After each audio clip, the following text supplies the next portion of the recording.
اسیری کے دوران ذوالفقار علی بھٹو نے جو کتاب لکھی اس کا نام ہے اف آئی ایم اسیسینیٹڈ۔ اس کتاب کے اردو ترجمے کا ٹائٹل اگر مجھے قتل کیا گیا رکھا گیا۔ جانو اور جانتے رہو۔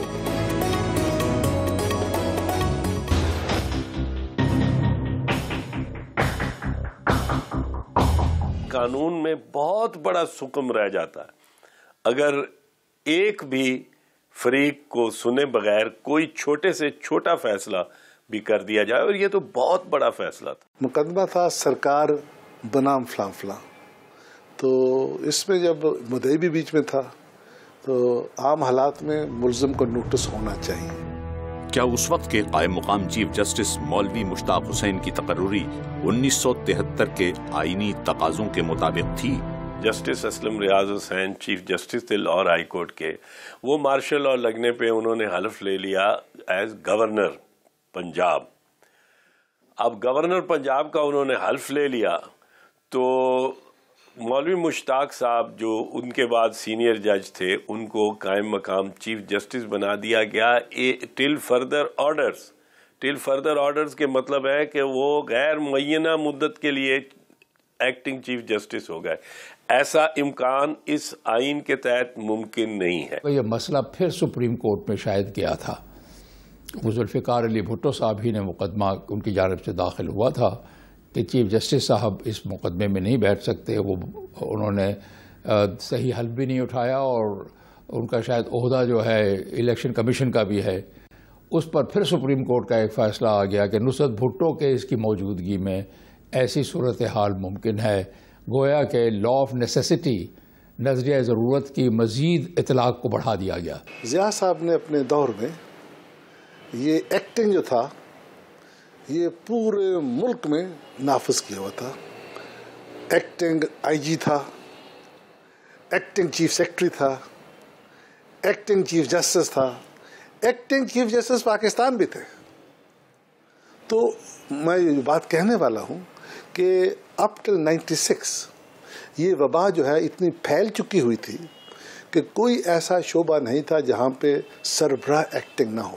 اور اس کا فیصلہ بالآخر ججز کیس میں سپریم کورٹ نے کیا، لیکن یہ قانون وہی تھا، اسی وقت کا قانون تھا۔ اس کی تشریح 1996 میں کی کہ ایک غیر معینہ مدت کے لیے قائم مقام چیف جسٹس ہو ہی نہیں سکتا۔ کیا اس وقت کی لاہور ہائی کورٹ ایک قائم مقام چیف جسٹس کے بطور سربراہ ہوتے ہوئے 1973 کے آئین کے آرٹیکل 192 کے تقاضے پورے کر رہی تھی؟ آئینی عدالت تب ہوتی ہے جب آئین انفورس ہوتا ہے، اور جب آئین انفورس نہ ہو یہ آئینی عدالتیں نہیں ہوتی، یہ ایڈمنسٹریٹو ٹرائبونلز ہوتے ہیں۔ اس کی وجہ یہ ہے کہ اس زمانے میں آئین معطل تھا، تمام کے تمام اختیارات ایک فرد واحد میں تھے، وہ جو مرضی چاہے کر لے، کسی کو سیکورٹی آف ٹینجر نہیں تھا۔ اس میں چیف جسٹس اور ججز، اس میں یہ نہیں ہے کہ shall comprise of an acting chief justice and ججز، چیف جسٹس مستقل ہونا لازمی ہے۔ تو اس لحاظ سے وہ اس وقت کے اس عہد کے ہائی کورٹ کو غیر آئینی کہا جا سکتا ہے۔ 1973 کے آئین کے مطابق تو نہیں، اسی نظریہ ضرورت کے ماتحت ایک عدالت تھی۔ اس کا مقصد تو یہ تھا کہ اس فیصلے کو جو ہے کسی نہ کسی طرح ایسے جج سے فیصلہ لیا جائے جو بھٹو کے اینٹی ہو، اور اسی یہی تھی۔ اور جب ایسی سچویشن ہو تو آئین کے تحت آپ کیسے کہہ سکتے ہیں کہ وہ ہائی کورٹ جو اس وقت تھی وہ آئینی تھی؟ میں سمجھتا ہوں کہ اگر چیف جسٹس بھی تھے، ججز بھی تھے، اور ڈیفائن کیا ہے high court means chief justice and ججز، تو minus chief justice high court بنتی نہیں۔ ملزم کی جانب سے کسی جج یا ٹرائل کورٹ پر عدم اعتماد کا اظہار قانون کی نظر میں کیا حیثیت رکھتا ہے؟ روایت یہ ہے، اور یہ روایت بڑی راسخ روایت ہے، کہ جج صاحب نے خود اپنے تئیں اپنے ضمیر میں جانچ کر اس آئینے میں دیکھ کر فیصلہ کرنا ہے کہ کیا یہ صاحب جو میرے خلاف شکایت کر رہے ہیں، ان کی شکایت کی بنا پر، اور جو اس کے واقعات شکایت میں ذکر کر رہا ہے اس کی بنا پر میں انصاف نہیں کر سکوں گا۔ جج کو خود ہٹ جانا چاہیے، روایت یہ ہے کہ جج خود وہ خود اجتناب کرتا ہے، گریز کرتا ہے اس عدالت میں یا اس بینچ پہ بیٹھنے پہ یا اس مقدمے کی سماعت سے، اور یہ بڑی پرانی ٹریڈیشن ہے۔ جو کلیمز ہوتے ہیں کہ جی جج بائسڈ ہے، یہ اکثر کیا کہتے ہیں سول کوڈ اور کرمنل کوڈز کے اندر یہ کیا کہتے ہیں اپلیکیشنز دی جاتی ہیں کہ جی جج بائسڈ ہے یا جج نے پرسنل میٹر کو ٹیک اپ کیا ہوا ہے، تو ان کنسیڈریشنز یا ان درخواستوں کو کافی سیریسلی اٹھاتے ہیں، بیکاز ٹرائل کو اور جوڈیشل پروسیس کو ایک چھوٹی سی آبجیکشن کی وجہ سے ڈسٹرپ نہیں کیا جا سکتا۔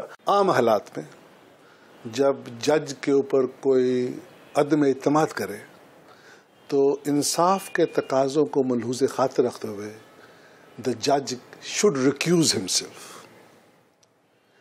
اگر نہ کرے آپ اسے مجبور بھی نہیں کر سکتے، وہ کہے گا یہ مسئلہ میرے اور میرے ضمیر کا ہے، اگر میرے ضمیر نے کہا کہ میں اس میں باعث ہوں تو میں فیصلہ نہیں دوں گا۔ جج کی پہلی کوالیفیکیشن یہ ہوتی ہے کہ ہر پارٹی کو اس میں کانفیڈنس ہو۔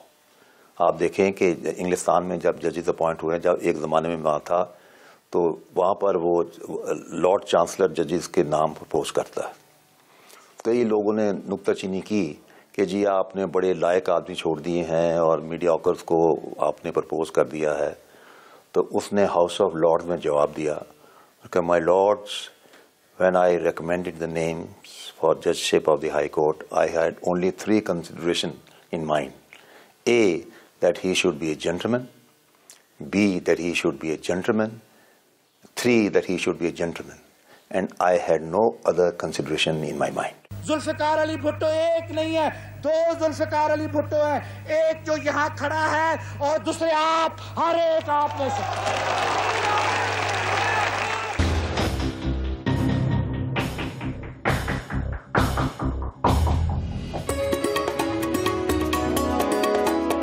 کیا آپ جانتے ہیں کہ ذوالفقار علی بھٹو نے پاکستان کے کس شہر اور کس سن میں دوسری اسلامی سربراہی کانفرنس کا انعقاد کیا؟